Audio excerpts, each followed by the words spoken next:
There is a category of tire that does everything adequately and nothing well. It handles dry pavement acceptably. It handles rain reasonably. It handles light snow in a way that will probably get you home unless the conditions are slightly worse than light, which in most of the country, at least a few days each year, they are. It's called all season. It's on roughly 3 out of every 4 passenger cars sold in the United States.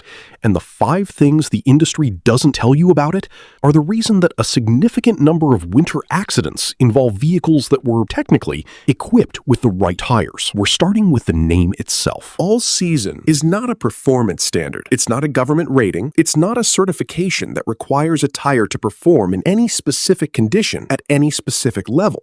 It's a marketing category created by Goodyear in 1977 when they introduced the Tiempo, a tire designed to offer better wet and light snow performance than summer tires without requiring a seasonal swap. The name was chosen because it sold well, not because it was technically accurate.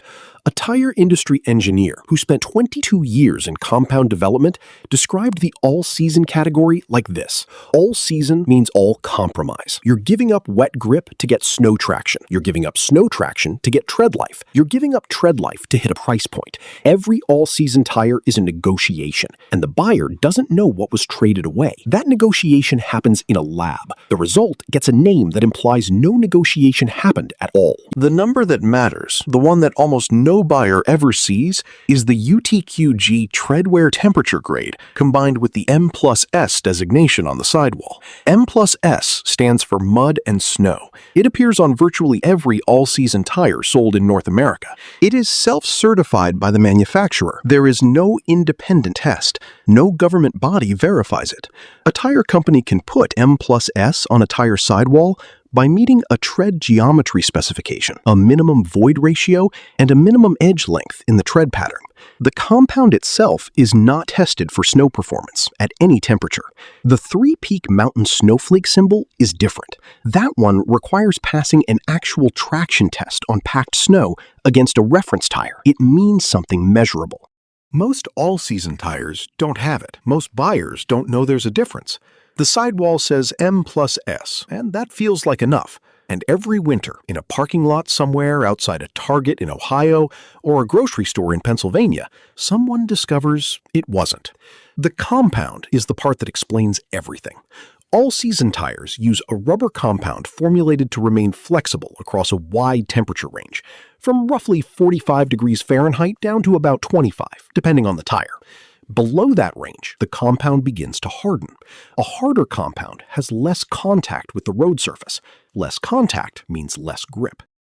At 7 degrees Fahrenheit, a temperature that occurs regularly in Minnesota, Michigan, Wisconsin, Ohio, Pennsylvania, New York, and most of New England, a typical all-season tire is operating outside its design temperature range. Not catastrophically, not in a way you'd feel immediately, but in a way that extends braking distance, reduces cornering grip, and decreases the tire's ability to find traction from a stop. A driver in Minneapolis who bought all seasons because the salesperson said they were good for winter is not wrong to feel misled. They were misled, just not technically, legally, in any way the tire company has to answer for. The third thing the industry doesn't tell you involves something called the contact patch, the actual surface area of tire rubber touching the road at any given moment. A performance summer tire on a dry road has a large, flat contact patch pressed firmly against the asphalt. A winter tire on packed snow has a contact patch engineered with hundreds of small cuts called sipes, which create edges that bite into the snow surface. An all-season tire has a compromise contact patch,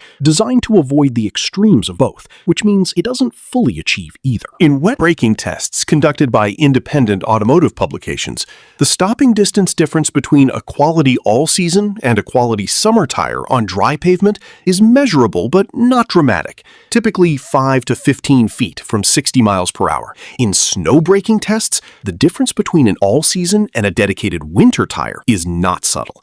It's commonly 30 to 50 feet from 45 miles per hour on packed snow. On ice, the gap is larger, 50 feet at 45 miles per hour. That's the length of a full-size moving truck. It's the distance between stopping in time and not stopping in time, in the conditions that occur with predictable regularity every winter in roughly half of the continental United States. The fourth thing is what happens at the tire shop when you ask about it. A service writer at an independent tire shop in Michigan, 12 years in the business, the kind of shop where the owner has been there since 1989, described the conversation he has every October.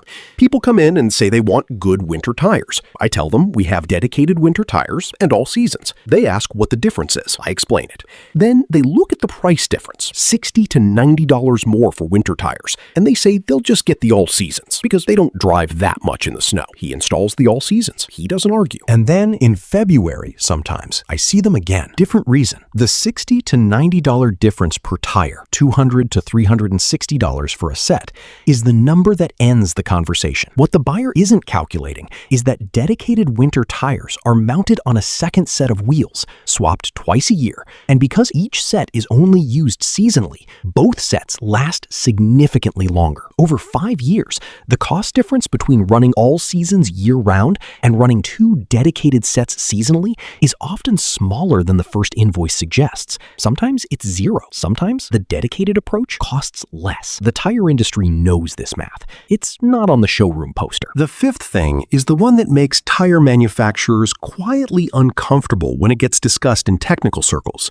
All-season tires are optimized for the weather conditions that exist in the market where they sell the most. That market is the American South and West, climates where winter rarely arrives, where snow is an occasional visitor rather than a seasonal resident, where 45 degrees is a cold day rather than a warm one. The all-season tire that performs adequately in Dallas in January is not the same performing adequately in Buffalo, but it carries the same name. It sits on the same shelf. It gets recommended with the same language. The category was designed for one climate and sold nationally as though climate doesn't vary. There are all-season tires that perform genuinely well in cold, wet conditions. The Michelin Cross Climate 2, the Continental All-Season Contact, a handful of others that invest in compound technology serious enough to earn the 3-peak Mountain Snowflake rating.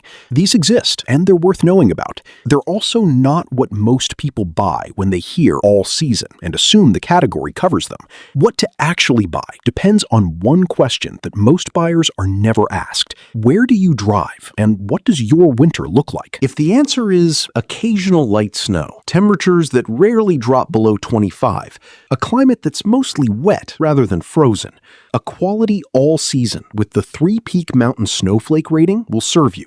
Look for the Michelin Cross Climate 2, the Bridgestone Quatrac Pro, or the Continental All-Season Contact. These are genuine all-weather tires, not marketing all-season tires. The distinction is on the sidewall. If the answer is regular snow, temperatures that drop below 20, ice that forms on roads from November through March, you need dedicated winter tires. Not because the all-seasons are dangerous in an absolute sense, because the margin they leave you in actual winter conditions is the margin that matters when something unexpected happens in front of you. The brands worth considering for dedicated winter use: Bridgestone Blizzak, Michelin X-Ice, Continental Winter Contact, Nokian Hakkapeliitta.